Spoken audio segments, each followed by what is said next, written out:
forward. Thank you. Now, I love your book. Thank you. I use it in my class. I love Douglas Blackman's book on Slavery by Another Name. Yeah. But this is something that I struggle with, is that both of these are white men who become the leaders and become the forefront person, people to speak about race.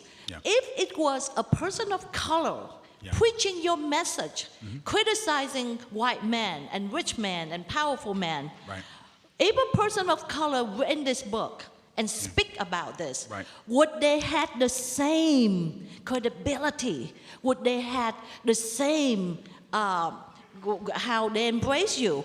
I'd like to hear your comment on that. Right. Well, it's a great question, and it's an important point to consider, because I think it's pretty obvious that when people of color say the same kinds of things, as they have always done for generations, they are usually routinely ignored, or they are attacked, and they are criticized, and they do not, in fact, get listened to. Now, having said that, there, of course, are many, many scholars of color who are the real leaders in this work, and in fact do write books that are used in classes and are influential. And so you can think of people like Michelle Alexander and Carol Anderson's new book, White Rage, at Emory, and you can think about Michael Eric Dyson and Cornell West and Bell Hooks and others. So there are people of color who say these things, thankfully, and lead the work, and people that I've learned from and I'm thankful to call friends in many cases.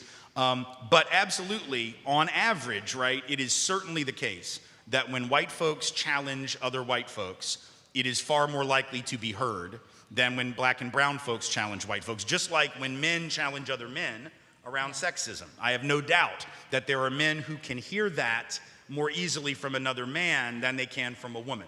And I think that's true with any issue. And so that's a real problem. And I want to take the opportunity, now that you've asked that question, to ask the audience to sit with it for a second and to think, how would your body have felt today? Particularly for the white folks in the room, but maybe even for some folks of color, because, everybody's been conditioned to take the white man more seriously. Everyone has been conditioned to do that. So ask yourself how your body may have felt differently. You don't have to answer it.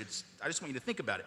How might your body have felt differently if a person of color had been up here saying those things? Would it have been as easy to hear? Would it have been as well received, not just in general, but by you?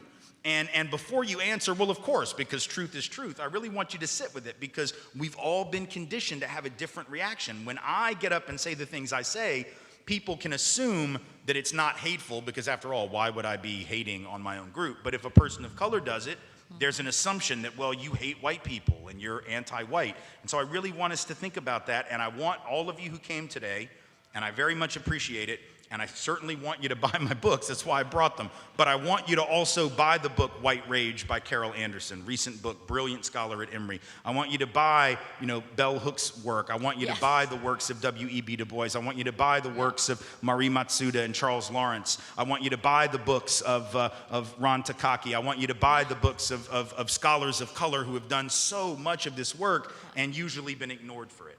Thank you. You bet. Thank you. Yes.